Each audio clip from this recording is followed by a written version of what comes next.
Hi, Anita. Hi, Suzanne. Hi, guys.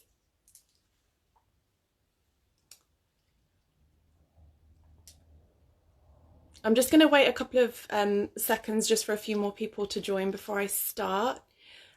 So today we are going to be joined by Suzanne, who is part of the legendary duo for Singing Hands, which is a company basically that specializes in signing and singing, and they've literally made learning Makaton so much fun, so it's not so tedious and mundane. I remember how worried I was when Sergeant was born about having to learn sign language, and how I would go about learning and how the boys would learn. So I'm so grateful for them to be joining us today. I'm just going to add them.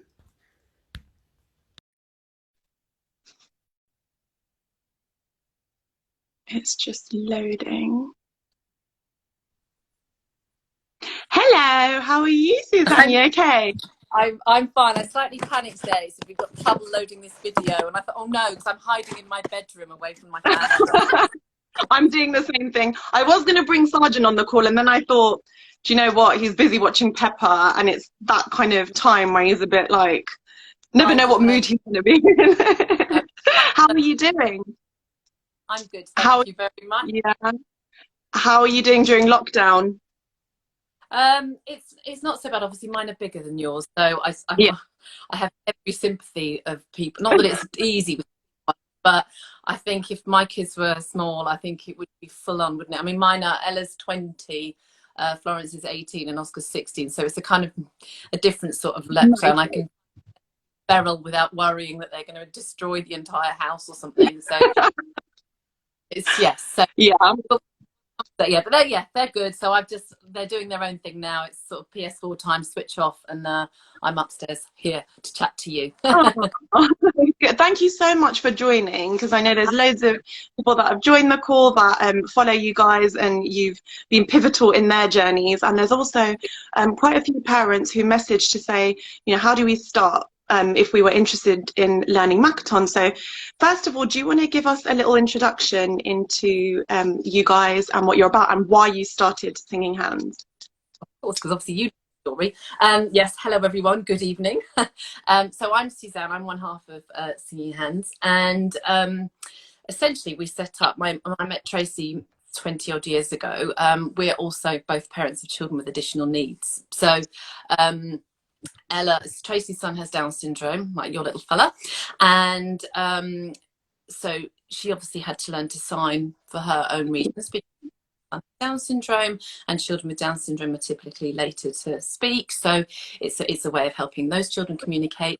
My daughter has a different disability. She's got something called charge, so she got a tracheostomy, a tube here to breathe through when she was 9 months old, and as soon as in there was no sound, so not a peep. So for me, she wasn't going to be able to vocalize at all while he was in. And obviously it was 20 years ago, so there was no Mr. Tumble, there was no Facebook, there was no YouTube, there was nothing for us to, we wouldn't even have got connected. We met at a special needs play group, which is local to us in Southwest London. Yeah. And we were together, and I was doing obviously lots of signing with Ella, and Tracy was doing her thing, but Tracy was like singing. I never sang a note, which is slightly bizarre now. I do it as a job, but Tracy always singing, and we were just there as mummies basically, and we met through this play group, and then the lady that organised it said, oh, can you two, because as people moved on when their children went to nursery, we then took over, and I was kind of the hands part, because I was doing probably a bit of signing, and Tracy was the singing part. So we just started, and it's really obvious now, it's really really obvious now, but we were sitting there going, do you know what, if you do monkeys and bed and jumping, and then mummy call, but it sounded like the most incredible invention that we'd ever done then. But it's really really obvious now. So we just started putting some signs to little nursery rhymes for our own kids at this play group, and then it kind of went there, and obviously we got better at it, hopefully. I mean, we were still probably a bit rubbish back then, but we thought we were getting and And then obviously as Ella and Miles got towards being 3 and going off to nursery, there was still no, Mr. Tumble at this point. So people didn't really know what it was. They thought it was Yeah. weird. Um, Yeah. I remember Tracy, her dad said to her, why don't you just teach Miles to speak? And she went, yeah, Dad, he's got Down syndrome. I am. So there Yeah, was I'm trying.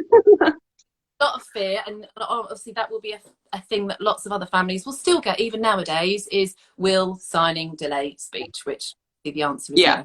no. But at that time people didn't really know a lot about what it was. Ella has got wears hearing aids, and my dad equally said to me, well, if you do signing, are you bringing her up deaf? And I was like, well Dad, she kind of is deaf if you think about it. Yeah. Me signing with her isn't making her more deaf. It Yeah. is what it is. All we're doing is stopping her getting frustrated, and that goes with children with and without additional needs. You help them communicate, because obviously they can, when you've got a really sort of tiny baby and you say go and find shoes, they can't say shoes yet, but they know, they go and Yeah, they they crawl, know what shoes are. they know Yeah. what they are. So all you're doing is equipping that little person with the ways to say things before maybe the Yeah. speech is. Obviously in the case of someone with Down syndrome or a learning disability, those words will come even later. I mean, a mum messaged us on Instagram the other day. Her son had done his first sign and vocalization at 8, so she'd been doing it for a long time. So Yeah. but it finally came, and he was on a trampoline and he did jumping, and it was, I know what Oh. first sign is just and it's, Ella signed sooner, because as it transpires she doesn't have a learning disability, although we thought she may have initially. Yeah. Tracy's son took, I think, till he was about 2 to do his first sign, but he was Yeah. following. His came a little bit later, but he's since had a diagnosis of autism as well, so he had other things going on too. But Yeah. singing and signing, doing things that we love, because that's a really, like you said, I came in on your introduction, we went on our Makaton courses and we did all our signs, but then you've Yeah. got to go do it. And Yeah. you don't your little children and say, right, let's go through 10 signs. You've got to think, actually, let's do it in a song. Let's pick up a Yeah. book, and we'll put pig and chicken, fish in the Yeah. story, and Make it fun. and you learn it. It's essentially learning with your child in a way that they want to learn, rather than going to stage 1, let's do stage 2, let's do stage 3, because Ella's tube fed, so a big way to teach children to sign is through food, which is really motivating. Yeah. Asking for more, more cake, we'll get, or more biscuits. That's Sergeant's favourite. It took us, I remember when I was trying to teach him more, he goes to Sparkles, which is a charity that supports children with Down syndrome, and I was saying to a speech and language therapist, I was like, why is he just not signing more? Like, it's so simple. Why is he just not doing it?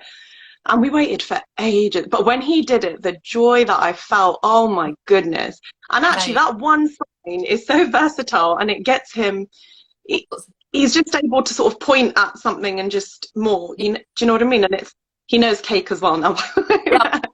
Yeah. And I guess because with Sergeant, because he's got about 40 words now, but I mean, his brain is kind of developing faster than he's able to articulate what he wants, and sometimes it can lead to behavioral issues as well if they're not able to kind of communicate. And this is for children, I think, with additional needs and without. So for him, just being able to communicate his basic needs to us is a huge thing. And if it wasn't for Makaton, he wouldn't be able to do that, because he can't kind of say all the words that, a typically developing child would be at 3. Not all of them, but some of them. So yeah, and also when they're away, if they're or something, obviously as mummies, we're tuned into our children's kind of gobble well. So even when they're not very clear, if they put a bit of a gesture, we've got it. But sometimes they're looked after by somebody else, a babysitter or a nurse, and they won't be as attuned as us to our own speech. And if those children have also got a bit of gesture and a Makaton sign, that can really help communicating with others and make friendships. And also, really, for us, it was about inclusion. Our children were going off into mainstream nurseries at 3. And Tracy and I both sat there going, hang on a minute, this isn't going to work if I'm a really good learner, Tracy's a good signer, our children are good signers, but if everyone around do it as well. And I think, you know, my epiphany moment, Ella obviously had a lot of surgery and stuff as a little tot, and she was having, before she got trachea, she needed her tonsils out to see if they could kind of create some more space in her airway. And it was the only operation where I wasn't allowed to stay right next to her in Great Ormond Street and sleep in the bed next to her. She was in a bay. So I slept literally just round the corner in a spare, like, empty hospital room. And I just thought, oh, I got really anxious about not being next to her. Can you come and get me if she's upset? Because obviously tonsillectomies, it's a nothing operation, they're done, but it's still really sore. Anyway, the nurses came and got me about maybe 5 in the morning, and they said she's really distressed, and when a child with a tracheostomy is distressed, they get lots of secretions and need lots of suctioning. And I said, oh, okay, you know, because I'd left some books, and I said, there's nothing in her bed, and they said, oh yeah, we gave her a story and she told us to stop. And yeah, so, and I'm, because obviously if anyone, even if your followers don't know it, I mean, this is the sign for more. So they'd read a story, more, they didn't know, they thought it was stop, so they'd taken everything out of her. And that was my kind of, I need to teach other people what we're doing here. There's no point if I'm like you said, the most obvious sign going and people don't know it. So Tracy and I just set off. We weren't even singing hands then, we were just Suzanne and Tracy, and we just started singing like nursery rhymes. I think we had white t-shirts and we had no backing tracks, and and it kind of went on from there. And then we were singing, and then we did some classes, because then we both had children about 18 months after our first ones, so we were also doing it. So our non-disabled children, and their signing and their speech was just super, you know, and they were really liking it, and it hadn't stopped their speech. So you know, we realised that actually non-disabled children were really liking, because actually nursery workers all do that for Rabbit. Well, why don't they do that? You know, because actually when the child, then they leave learning Rabbit and they leave learning Fly. You know, I know that's not going to set the world alight, but they leave with a problem that when they move setting is understood by other people. So that's what we did. We started going into nurseries and hospices. Because of my experience in Great Ormond Street, we've been working there for, well, I don't know, about 15 years now. So we go, it's lovely. So we go around with trolleys of rabbits and crocodiles and various things, and we sing at the bedside. Really nice. That's such a rewarding job to make such a difference, but and to empower mums as well, and families, not mums, but families with, you know, because I'll be honest with you, when I had Sergeant, I just thought, oh my gosh, I don't want to learn. I was really overwhelmed with the thought of, oh my God, I need to learn a whole new language. And of course, children don't pick up 10 signs in one go, but you got kind of, it takes a little while for them to pick up, you know, to learn one sign. But now even Arj, his little brother, he loves it. He loves kind of, you know, playing teacher, and, you know, we make flashcards to kind of support learning some signs. But with Sergeant, he's learnt the sign first, and then he's almost got the confidence to say the word with it.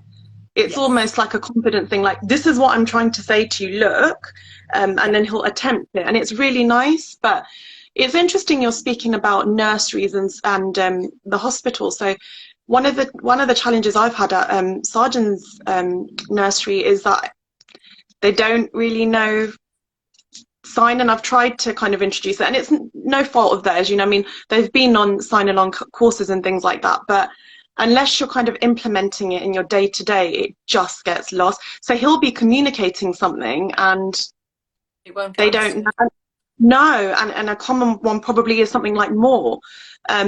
So when he moves in September, I kind of want to be a bit more, and I don't know if you've got any advice for mums in a similar situation to me on what we can, you know, get the teachers to maybe get the nursery to watch some of your videos in class, or so it's more of an inclusive environment as well, or what it is that we can do. sometimes it's fear. They kind of think, oh gosh, it's not, like you said, it's like a really big thing to know. I was exactly the same. The speech therapist came to my house, you need to start learning some sign language, and I kind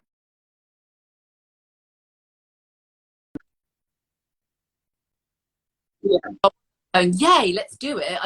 It was a thing. And it was only seeing her enjoying it. Oh, actually, I'm picking this up because I was dreadful at languages at school, but maybe the movement and the doing it with props and stuff, it just made it much easier. But I know absolutely you will come across settings that aren't open to it. I was lucky in the sense that I went round lots of nurseries first, and you see the ones with all the nice decorations and the nice decor, and then I went to this bit of a shabby little one. Ella had a rollator, walking in a rollator at this point. She didn't walk till she was 4, and I went into this nursery and had a step in the middle of the room, so the space wasn't great, but as I was walking around, this lady went 5, 4, 3, 2, 1, stop, tidy up time, and I kind of went, oh my god, have I just and they had a deaf nursery worker there. So a lady who'd come to work there, who she'd said, I'm deaf and I'm using sign. The kids didn't even notice; they just took it on. So the nursery staff there had learnt to sign because of this lady, and she was just included as a staff member. So it was really fab. So although the environment was dreadful physically for Ella and her space, the people were so caring and understanding and open to signing that I went for there, and Tracy had another similar experience in another nursery. So unless they're already doing it, it is tricky. And obviously when I run Makaton, in addition to being singing hands, Tracy and I are both Makaton tutors. And if I had £1 for every time a nursery worker said to me, oh yes, we used to have a little child with Down syndrome a few years ago, but you know what it's like when they go on, you forget it all. And obviously we then say, well, do you know what? You don't actually need to stop doing it when the little child with Down syndrome is gone, because actually it is a use it or lose it skill. If you stop using it, you just forget it. Whereas actually carry on singing about the, and because actually statistically 1 in 10 children have a speech and language delay. So quite aside from your little boys, there will be a nursery of 30, at least 3 who will need it, but might not have been identified yet. So it will help them. We always sort of say to practitioners, don't think about the one little child that's about to get an EHCP, which is the doctor's statement of which you probably haven't quite got yet. Have you not yet? Have you got that yet? Literally, when I just got off the phone to our SEN officer, because I was like, I haven't heard back. What is going on? She's so lovely, so she just called me and said, you're going to have it by next Friday. And I was like, oh thank God. Wow. One thing, the draft. So yeah, because started moving in September. I just want to make sure. And they've got quite a high number of children with additional needs there already, but still, I want to make sure that we're kind of well equipped, and they're really on it, the school, but it's just making sure. So we're in the process. Yeah, so obviously when you've got an AHCP, then things become a little bit easier. Well, not necessarily, but usually a bit easier. Then you can have it put in there that your child. Or prior to getting that, you're relying a little bit on the goodwill of early years practitioners to say, lots are coming on board. As I say, it's a very different place now. When we were, I was lucky to find that nursery, but most nurseries weren't doing it. And tell people to learn in a slightly different way. And I did struggle more at primary school getting people to come on board with the idea and teaching. Romans in year 5 with Makaton, and they would be a little bit more resistant. But obviously songs and assemblies, stories, and a few keys that is doable. Hopefully, getting staff. The nice thing about Makaton is you can really pretty quickly. So for go on a course and learn it, or even on a an inset day, they can learn loads. So it's just about hopefully getting on board and showing the benefits to the practitioners that are looking after your kids, that actually it's not just for your child, it's for the other with undiagnosed difficulties, but also the fidgety little boys and everyone that really likes it anyway. I mean, I'm yet to sing in a class where everyone's just sat there really, really engaging. We'll go into a nursery and we have our Makaton symbols and our toys and our instruments, and the nursery workers can't believe it. And also then children with English as an additional language, Yeah. all those children, help them learn. You know, we had a little boy, and we were signing spider, and we had our rubber spider, we had a rainmaker, we had a Makaton symbol of a spider, and these nursery workers were staring at him. I couldn't spot any difference about him at that point, obviously, but they came at the end and they said he never sits for story time, he never sits for music time, because obviously they're just babbling on to him. Whereas see that it was a spider, he didn't know what spider was, but as you go incy wincy spider, and it made English understandable for him as a little Spanish person. And I think it's that visual learning aspect as well, isn't it? Like, which I don't know many children that don't like learning visually. It's more exciting, it's more stimulating, it's more fun. I mean, even Arj, he's nearly 6, he much prefers having pictures and, you know, things that he can look at over just being spoken at. So I think it's kind of universal. It appeals to everyone, and it's fun. It's just that initial perception that I had of, oh my God, I'm going to need to be like, you know, signing constantly to him. And it's not like that, is it? It's just. Oh, and I think you're also, when you're a new mum of a little child with additional needs, you're already dealing with that. You're dealing with take a different amount of times to come to terms with it. Obviously, I didn't really know what Ella's disability was, and we didn't have anyone to compare. It's quite rare. So Ella was just going to be Ella, whereas obviously Tracy had, you know, from day one, she knew that Miles had Down syndrome. So you've got all those preconceived ideas of what life is, and then someone tells you to do this thing that's really going to be different, and you make your child even more different, but actually it doesn't. And actually, it's been probably one of the most joyful things to have come out of having Ella. And obviously, I didn't go back to my office job working in Camberwell or wherever. I don't know what I've been doing now, to be honest. But, you know, I didn't. I was doing. I'd have never said, you know. Whereas today on lockdown, Tracy and I have been running a pop disco with a special needs support group in Northern Ireland today. You know, with silly wigs on and jumping around to Shotgun and goodness. So I mean, fantastic. We love it, and you know, it is. You know, as our kids have got bigger, we've older songs, so it's appealing to all sorts of people, and increasingly. With Facebook and stuff, you see people signing in, and people love learning, don't they? Yeah, and it's such a good thing to have. There's a few comments here. So somebody said, I look after an autistic girl who is 18. We have been signing with her for 5 years, and for the first time ever, she signed and said bus. Amazing. Yeah. That is amazing. It's the best feeling ever, isn't it? When you're. It's amazing. Ella, I remember, you know, she did lots of signing, and obviously I would do the signs to her and she would repeat back, you know, well, not with speech, obviously, because of the trachea, but she would sign back to me.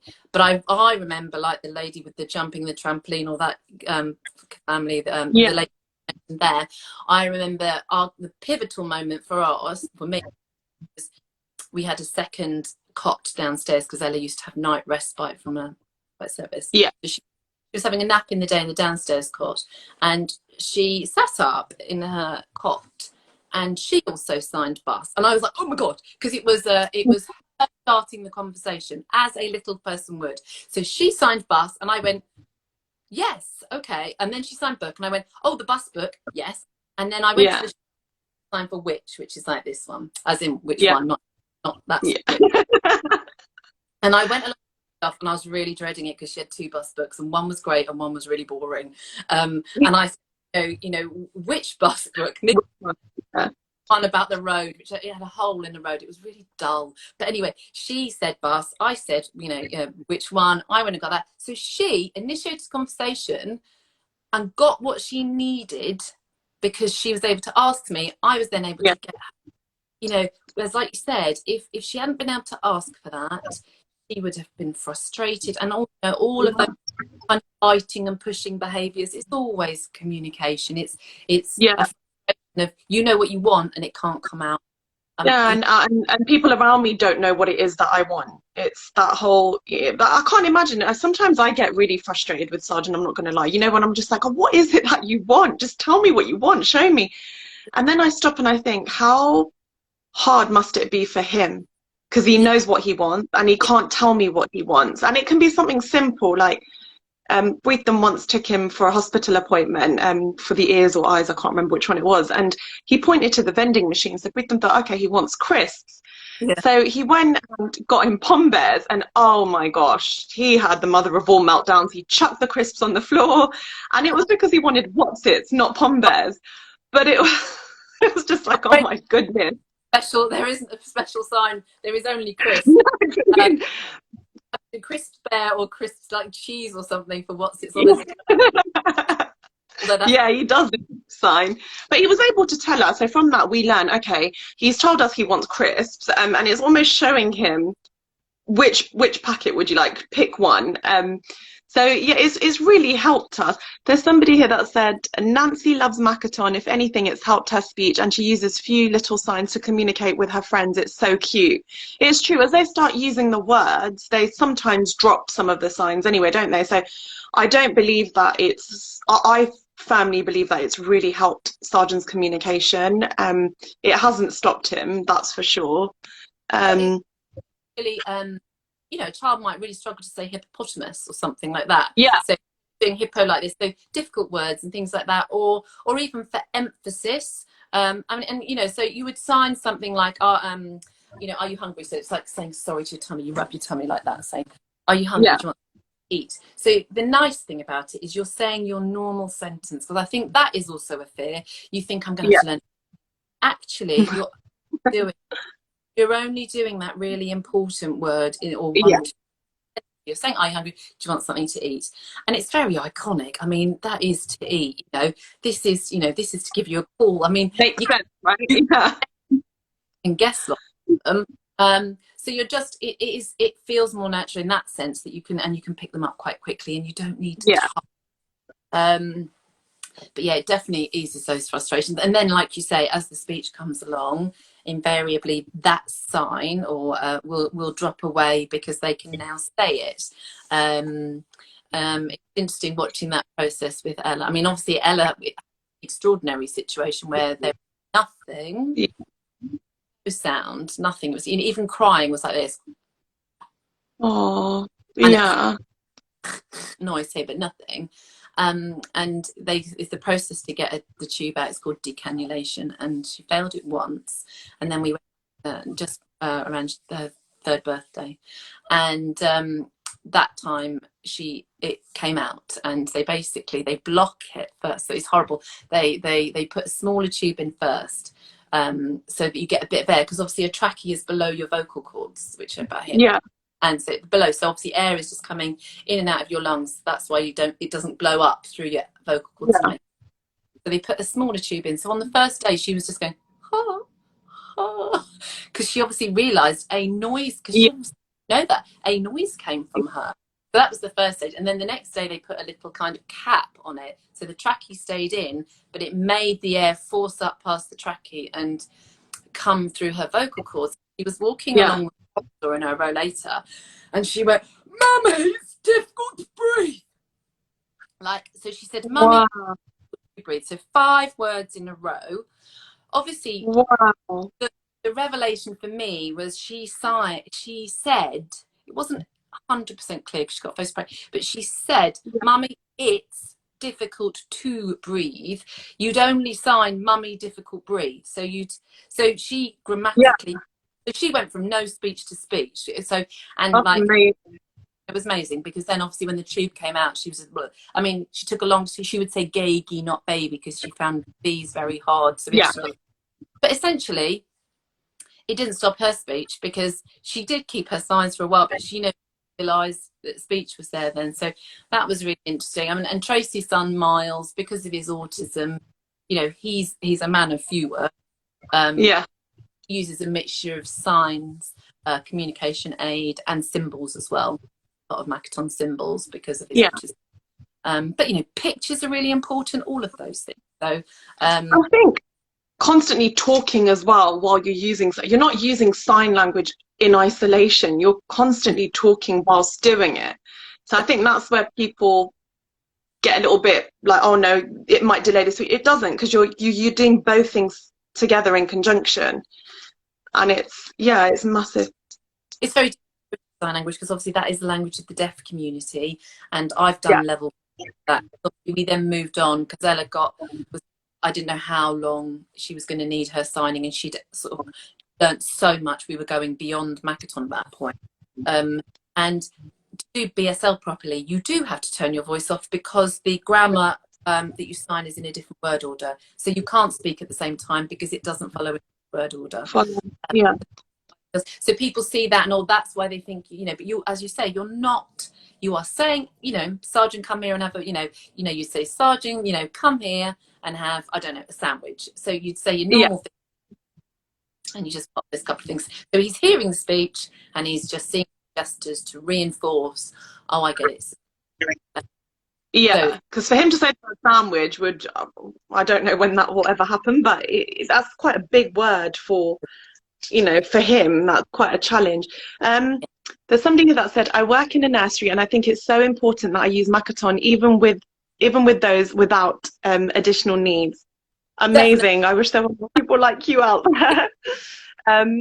We started by learning and using key signs to use throughout the day. My preschool signs their graduation songs every year. That is so beautiful. I love that. That makes my heart melt. To be fair, when Sergeant had his Christmas play, they did sign his song, but he just wasn't playing ball in the performance. But he does do it. It's an enthusiastic learning, like a nursery worker, a practitioner there. Sometimes it has to come from, you know, the manager who's confused about it. But, you know, I think it's over that fear, and everyone will enjoy it. The kids will all enjoy it. And displays, like I've been doing during lockdown, we've been doing a topic sign of the week. So this week it was breakfast signs, you know, last week it was weather. And if you go onto our Facebook, a boy called Jax, and he's got Down syndrome, and he's doing our weather signs, and they're on the TV in front of him, got a mirror himself, and he is doing rain and watching himself sign it and doing it in little topics. So topics are really great. Obviously, I think stories are great. We've got stories on our really YouTube. Good idea, yeah. But, you know, just learning sort of semantically linked vocab is a really nice thing in nurseries, where you could, you know, nurseries all have topics, and it might be mini beasts, for example. And then you can pick up the 6 signs for mini beasts. And when you're rolling out your Play-Doh, sign, oh, you've made a spider there, or, you know, made a snail, my favourite sign. Yeah. It just looks like a snail. A snail, yeah. I really love holding hands. Makaton brings on my girl's language. This is so amazing to hear. I once looked after a little girl for several years that had attracted to me. I used Makaton with her. She then had it removed and was able to speak. Oh, like Ella, yeah. What advice? Somebody beginner. Okay, I'll come to that one as well. Oh, God, yeah, and then you could go on, Suzanne. You can answer that one, then we'll go back to the other one. I've just seen somebody. What would you start? How would you start as a beginner? Yeah, great question, because I was exactly the same. I did my Makaton course, so obviously I would say a Makaton course would be your best way. And even during lockdown, tutors like myself are running them via Zoom. So there's you know, if you're not looking after anyone at nursery, it's good. You can inquire via makaton.org. And there's lots of tutors are running online courses at the moment, and it's whatever it is, 3 lots of 4 hours, so 12 hours you learn level 1 and so on. So doing training initially obviously would be a good one, and hopefully, you know, your Senko or your manager would agree to you doing that. As I say, some topic video. I mean, one of the first things I did, let me just grab it.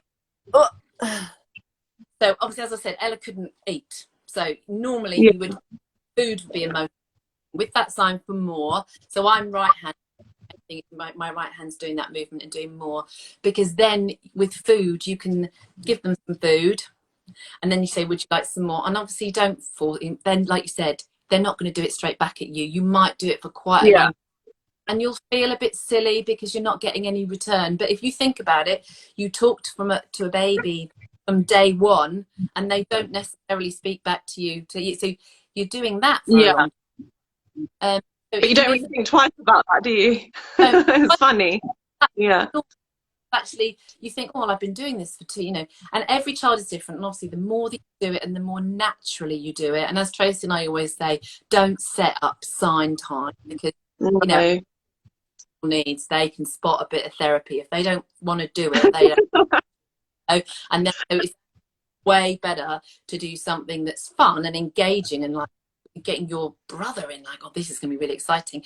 So one of our my speech therapist turned up with this little thing, this little bobbing bird, because we wanted to do more with Ella, but we couldn't do food. So, you know, you do the sign for bird, and obviously getting the first thing is getting shared attention. So you're all looking at the same thing, and then we just watched the bird went up, and then we went ready, steady, go, and then we just watched the bird going all the way down. And you know, Ella was in my chair, I was watching, and we were all going, "Ooh, look at the bird! He's going oh no!" And then when the bird gets to the bottom, the bird stops.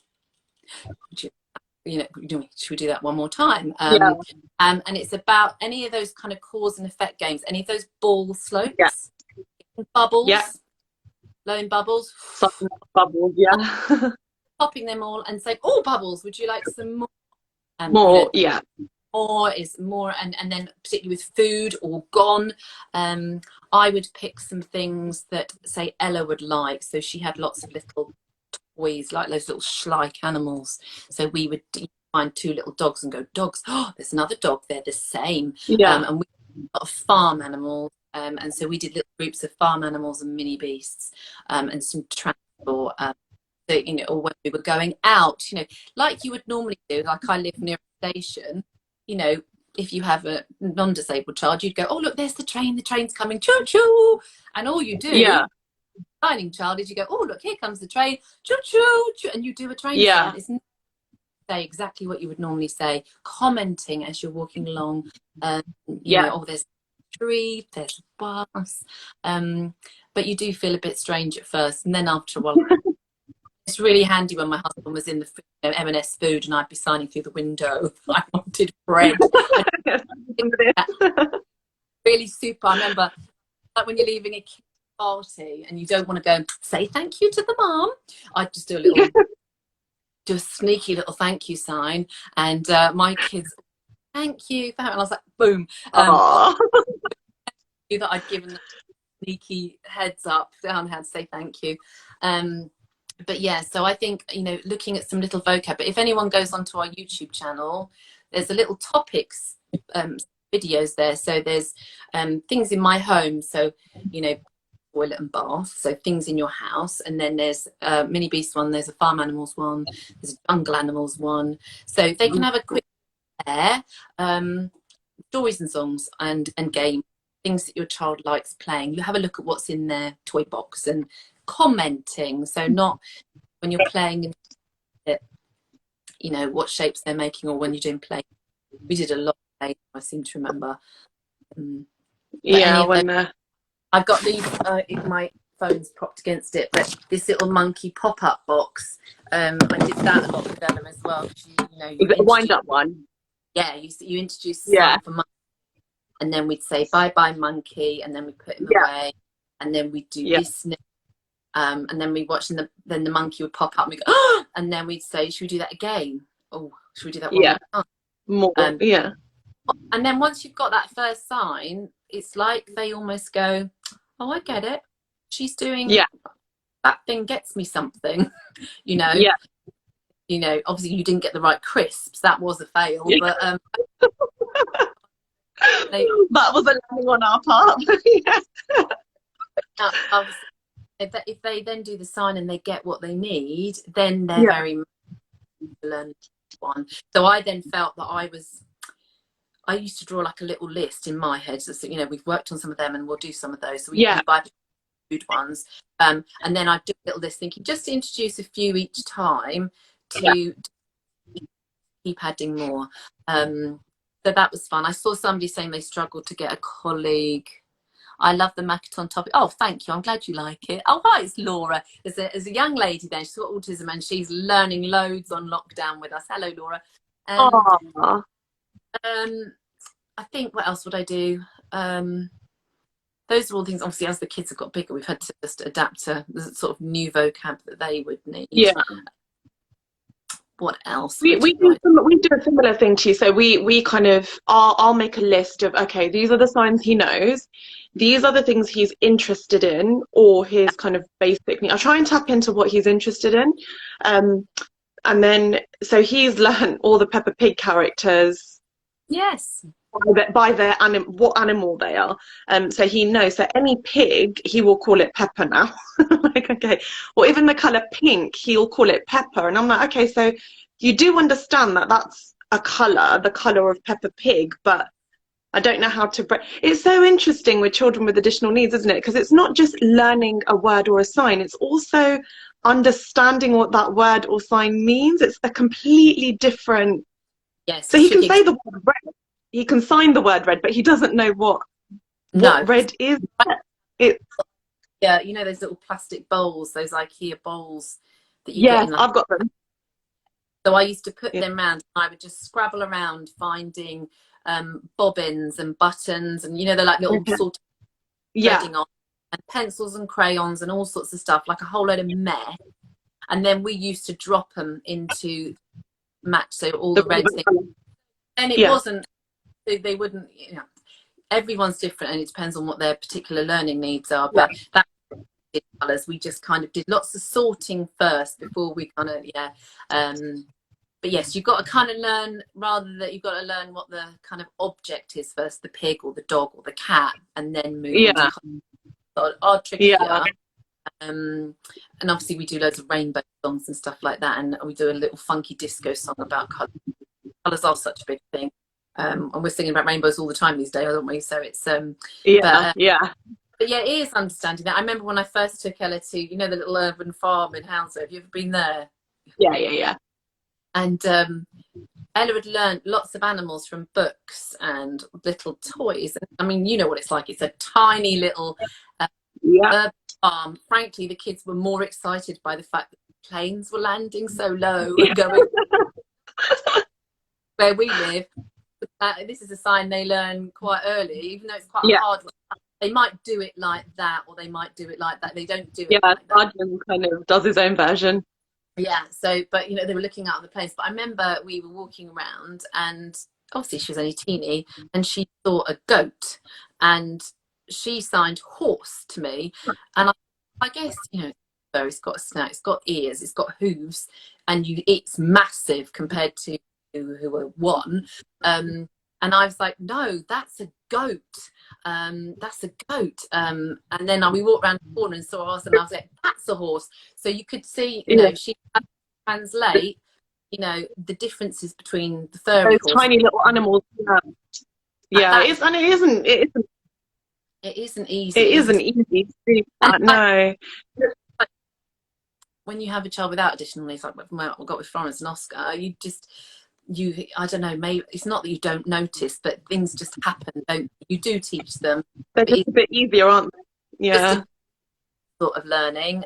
Whereas if you had to do a slightly more conscious learning, because you're thinking of all the guys. Did you have any portage at all?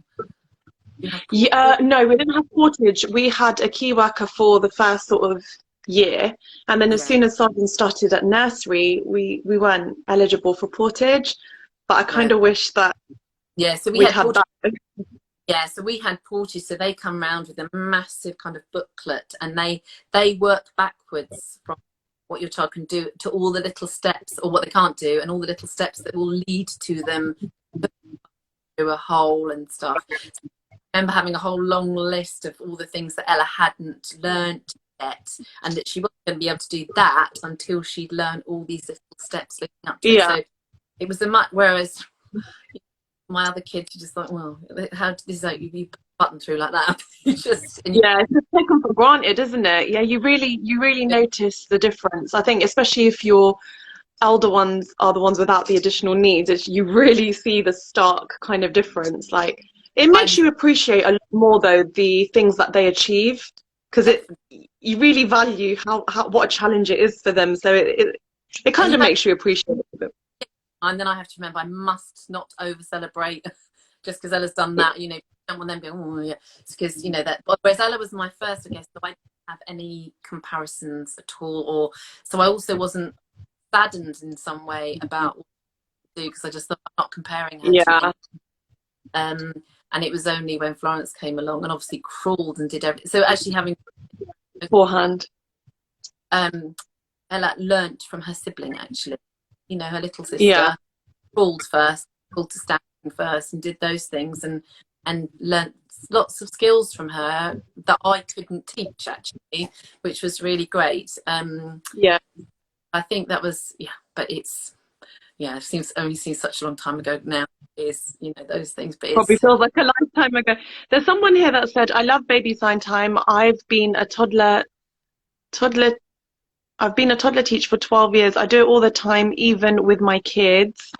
Oh God, I've lost the message. Even with my kids and family, it comes so naturally to me. We've actually got some family members. One of the hardest things for us was trying to get the family on board. So Sergeant spends a lot of time with his grandparents, and I think that generation, like you've touched upon, it's just a bit like, oh, he'll talk one day. You don't need to do all this nonsense. And it's just like, well, no, because it's not really fair on, and it'll be like, oh, we know what he wants, and it's like, yeah, but it's not fair on him because you're anticipating what he wants. You don't actually know what he wants. But we've had a few kind of some of my cousins, they've you know, started watching some of your videos or Mr. Tumble, just to kind of equip their children to be able to communicate. And do you know what, that's the most heartwarming thing, when someone thinks outside of their own little unit.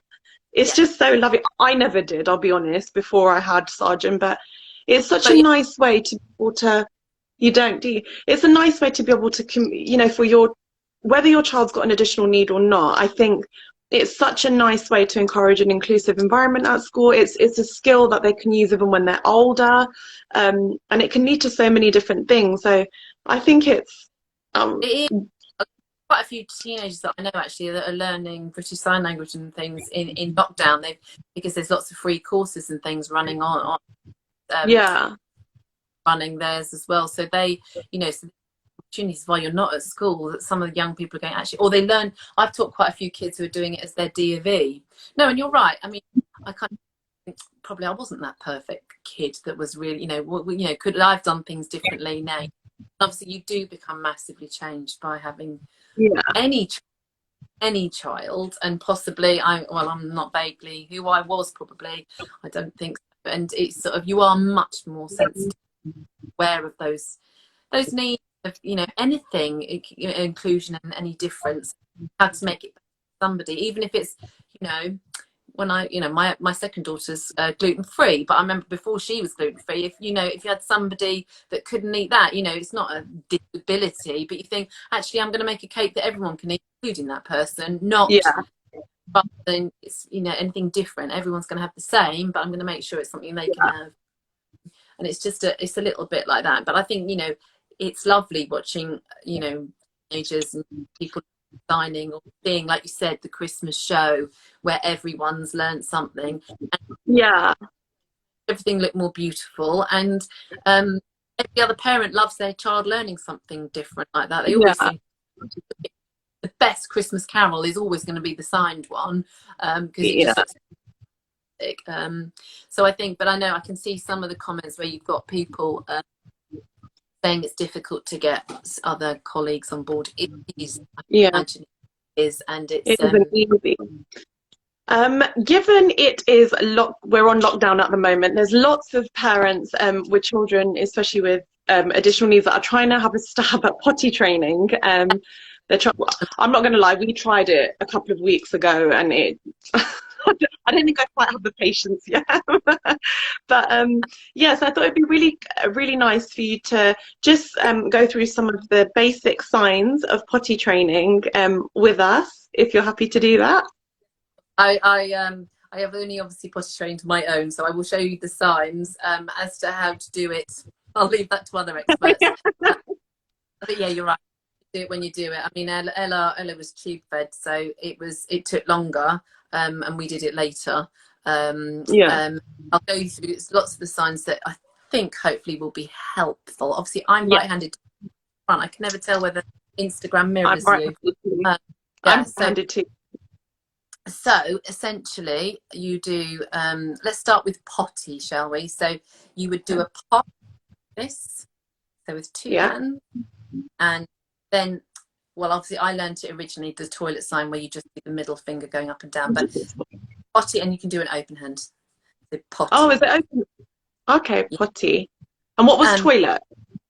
So toilet you can either do either with your closed, the index Yeah. going up, or you can do that open where the middle finger is touching, for a number of reasons. Some schools and nurseries don't like the isolated finger. Also, for some little children, isolating in digits. So Okay. after a while, you can just do potty. We're going to go and sit on the potty. You can just do the pot. Okay. So you potty or potty. These signs are on. Sorry, there's a video, a topic video called "Things in My Home." So potty and toilet and bath. Okay. Toilet like that. Nappy. Okay. So N, where two fingers are on, so that's an N. So you get N fingers. I'm just going to stand up. Get N fingers here. And just, Nappy. yeah. So that's as if you're sticking the. That's a disposable nappy. And if it was a real nappy that you wash, you put your left hand on. So you go nappy. Oh, I didn't know there were two different ones. So depending on whether you've got a what do you call it, an eco nappy. So obviously you might want to talk about maybe you're going to pants. So pants, that's kind of that shape, and you go pants. Okay. So yeah, do you want to take your pants is quite an exciting thing. We remember we got days of the week pants, and they were the prize for, you know. So there you got so you've got nappy, potty. So clean, if you want to do clean. So when you're finger spelling, H goes to the end, but clean goes off your hand. So okay, clean. Okay, you clean now. Yeah. And dirty. Oh, I think you've got a dirty nappy. You can do dirty like that. Dirty. Okay. Your cuffs, like your two wrists, go like that. Yeah. I'm not going to lie, poo and wee are not the greatest signs in the world. I think they're quite difficult. They're not great, but I'll show you. But a boy wee, and it's mainly, my main problem with this sign is I don't think any little boy holds his winky like this. Anyway, that is, you want a wee? I don't think whoever designed the sign language didn't have a willy. I don't think. Maybe. Anyway, that's boy wee. Okay. And a girl wee is just it's like a little flicking, like it's little, yeah, wee wee. Okay. Okay. And then hang on, just there. And then a poo is just like a little poo, just wiggling down from the bottom. At the moment, we're just using the sign for toilet. Yeah, that's so fine. I don't. He'll say the word poo poo, but I'm just like, do you want to go toilet? I mean, I would. But it's good to know. I didn't even know what the signs for wee and poo were. No, and actually, when they first start talking, I don't think they know which bit's happening. You know, so you can't, not until after they've done it that you go, oh, well done, you've done a wee wee. But you say, you know, celebrate. They've done whatever it is, and it's good. So you know, if they've done something on the potty, good, or if it's really brilliant, you know, brilliant is really, really good. You might, obviously, it sometimes takes longer, and they have to sit there for a bit longer. You might want to do just waiting and staying there. You know, but you know, finding little. And I guess finishes with. Have you finished? If there's two finish, there's kind of, if you finished and it's all, you know, that sort of finish, you just wind up. And I've always used that finish. So I use when something's actually gone, like dinner. So my like for food, when my kids finished little bits of fish finger and peas on the plate, Florence would go like that. Little. She'd tell me she's finished. It wasn't all gone because there were still bits there. She was done. We use that sort of finish for anything that's winding up, or the end of an activity, the end of DVD time, the end of playing time. It's all finished, and then we've kept that one for all gone for like, or the food's all gone, and then you've got. So yes, you got so potty, nappy, clean to pant and pant. Those there is a little nappy song. There's a great song by a guy called Nick Cope, though. You know, you were asking about songs, and it's about baby down the poo, baby down the poo. It's about a little back of the car, and he's got a new program. We met him at the Edinburgh Festival, and his song's really funny. But he's got a song called "Baby's Done a Poo." And it's very funny, and it's got a lovely melody. So you could maybe sing that song.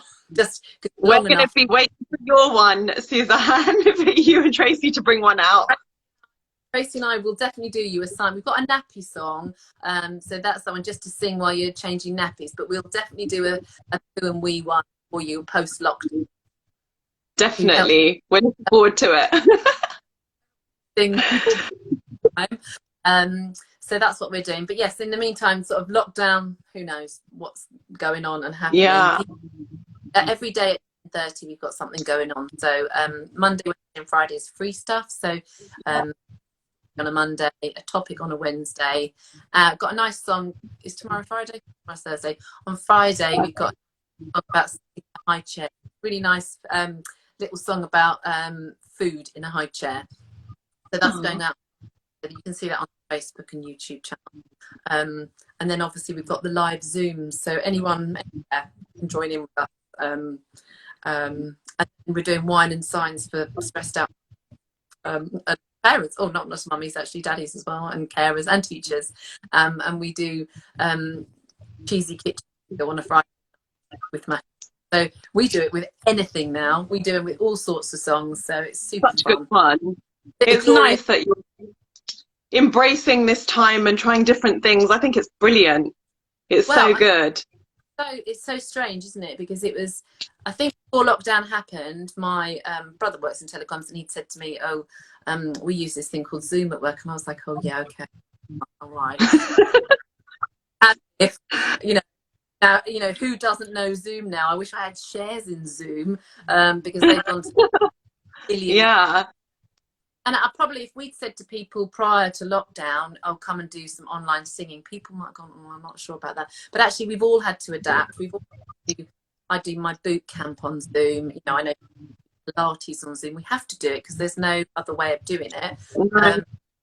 So the music's been a bit tricky, but it's been okay. But it's lovely. We see all these people dancing and singing in their houses. So and we've done stuff with children, and it's great. And actually lots of families have said actually doing sessions with us multiple times a week it's really helpful. Yeah, it's that repetition, isn't it? That's how you learn sign. It's through repeating the same. But hopefully just keep and keep have a go with your potty training, but maybe learn some animal signs or something, or some colours while you're sitting there, so you're not just having to do poo and wee. And then I think everyone, you can come and find us, Sing Your Hands. Obviously we Instagram, so YouTube's the biggest. Then obviously we've got resources, but it's just use it or lose it. Find what your child's interested in. Find that vocab, and when they've learnt that vocab, find a new set of vocab. Keep bringing up. I mean, depending on the child's needs, things can take longer, but not to get frustrated. Will come just fun as you can, so that they want to learn with you. I mean, most of the parents we work with, they're the wine and sign, happy they'd learnt the sign for vodka and wine. The essential ones. The ones to get us through lockdown. It's we love it, and it's joyful. Come and see us, and obviously when things get lifted, I'm hoping back to doing session. Who knows? But who knows what the world's going to look like? But at least for now, you've got a virtual world, and you're continuing doing what you do and helping the families.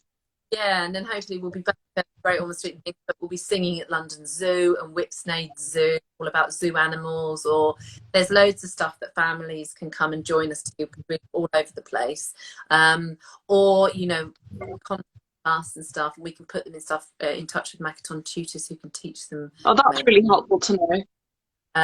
Because we can put them in touch. There's a nice Facebook group called Makaton Tutor, and there's quite a lot in there. So if you were thinking, because I don't know, your followers are probably all over the place, so they can just go on there and say where they are, or they can go to the website makaton.org and find a tutor near learn from the comfort of their home during lockdown, which Yeah. The call's just about to end, Suzanne. It's on 10 seconds. Thank you so much for joining. It was so helpful and it was really informative. Thank you so much. I'll speak to you soon.